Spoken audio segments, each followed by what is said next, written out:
I'm concerned about being one of those girls who chop off half their head to put in all of their boob. Alrighty.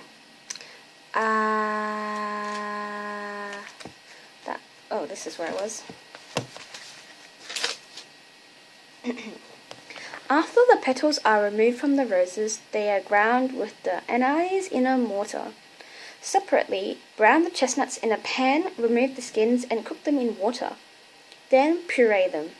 Mince the garlic and brown slightly in butter. When it is transparent, add it to the chestnut puree along with the honey, the ground pitaya and the rose petals, and salt to taste. To thicken the sauce slightly, you may add 2 teaspoons of corn flour.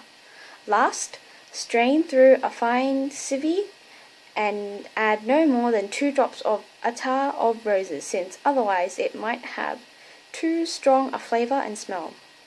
As soon as the seasoning has been added, remove the sauce from the heat. The quail should be immersed in this sauce for 10 minutes to infuse them with flavor, and then removed. The smell of the attar of roses is so penetrating that the mortar used to grind the petals will smell like roses for several days. The job of washing that and all the other kitchen utensils fell to Gertrudis. She washed them after each meal out on the patio, so she could throw the scraps left in the pans to the animals. Since some of the utensils were large, it was also easier to wash them in the wash basin. But the day they had quail, she asked Tita to do the washing up for her. Gertrudis was really stricken. Her whole body was dripping with sweat. Her sweat was pink, and it smelt like roses. A lovely, strong smell. In desperate need of a shower, she ran to get it ready. Behind the patio, by the stable and the corn crib, Mama Eleanor had a primitive shower rigged up. It was a small room made of planks nailed together, except that between one board and the next there was such big cracks that it was easy to see the person who was taking the shower. Still, it was the first shower of any kind that had ever been seen in the village. A cousin of Mama Eleanor's, who lived in San Antonio, Texas, had invented it. It had a 30-gallon tank that was 6 feet high. First, you fill the tank with water, then you got a shower using gravity. It was hard work carrying buckets of water up to the wooden ladder, but it was delightful afterwards just to open the tap and feel the water run over your body in a steady stream, not doled out the way it was if you bathed using gourds full of water. Years later, some gringos got this invention from Mama Eleanor's cousin for a song and made a few improvements. They made thousands of showers that used pipes, so you didn't have to do all that damn filling. If Gertrudis had only known. The poor thing climbed up and down 10 times, carrying buckets of water. It was brutal exercise, which made the heat that burned her body grow more and more intense, until she nearly fainted. The only thing that kept her going was the image of the refreshing shower ahead of her, but unfortunately she was never able to enjoy it, because the drops that fell from the shower never made it to her body. They evaporated before they reached her. Her body was giving off so much heat that the wooden walls began to split and burst into flame. Terrified, she thought she would be burnt to death, and she ran out of the little enclosure just as she was, completely naked. But then the scent of roses given off by her body had travelled a long, long way.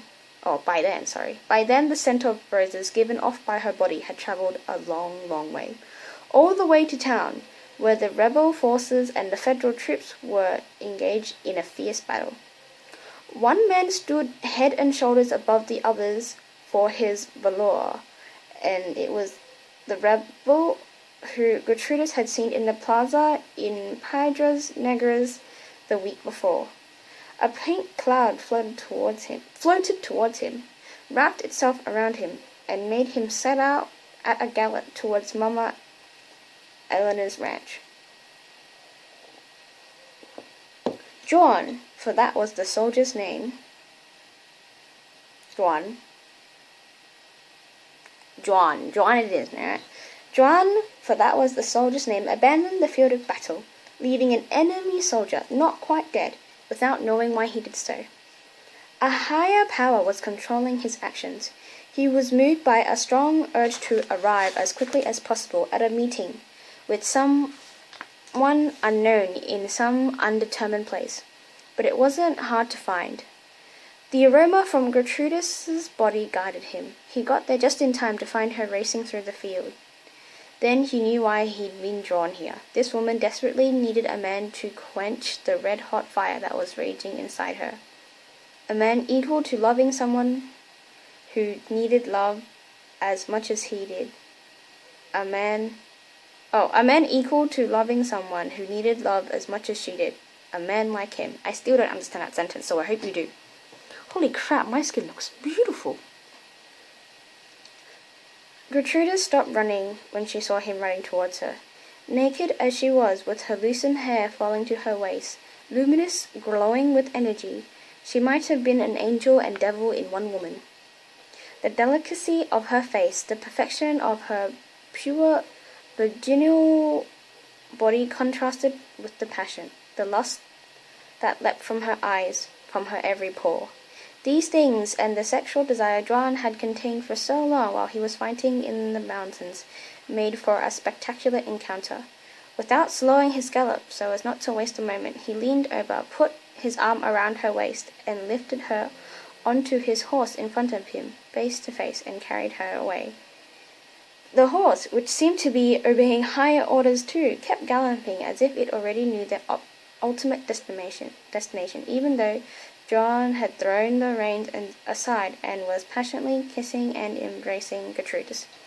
The movement of the horse combined with the movement of their bodies as they made love for the first time at a gallop, and with a great deal of difficulty.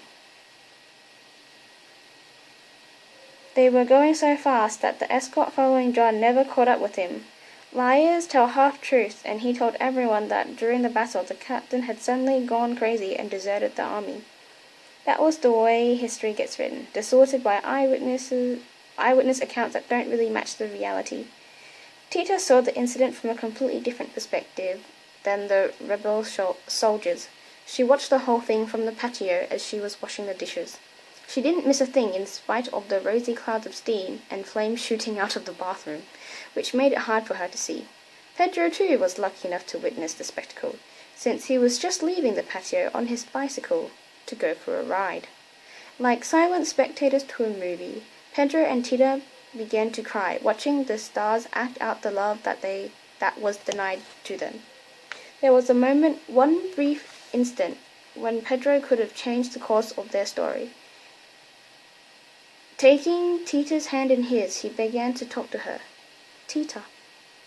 But that was all. There was no time to finish. He was forced back to grim reality. He had heard Mama Eleanor shout, asking what was going on out on the patio. If Pedro had asked Tita to run away with him, she wouldn't have hesitated for a moment, but he didn't. Instead, he quickly hopped onto his bicycle and furiously pedaled away. He couldn't get the image of Gertrudis out of his mind. Gertrudis running through the field, completely naked. He must have been hypnotized by her ample breasts swinging from side to side. He'd never seen a naked woman before. During his relations with Rosura, he'd never had any desire to see her body or caress it. They always used the nuptial sheet, which revealed only the necessary parts of his wife's body. When he was done, he would leave the bedroom before she became uncovered. But it was different with Tita. He longed to gaze at her that way, without any clothes on. He wanted to study, examine, investigate every last inch of skin on her lovely, monumental body. Surely she'd look like Gertrudis. They weren't sisters for nothing. The only part of Tita's body that he knew very well, other than her face and hands, was a little round bit of leg that he once managed to glimpse.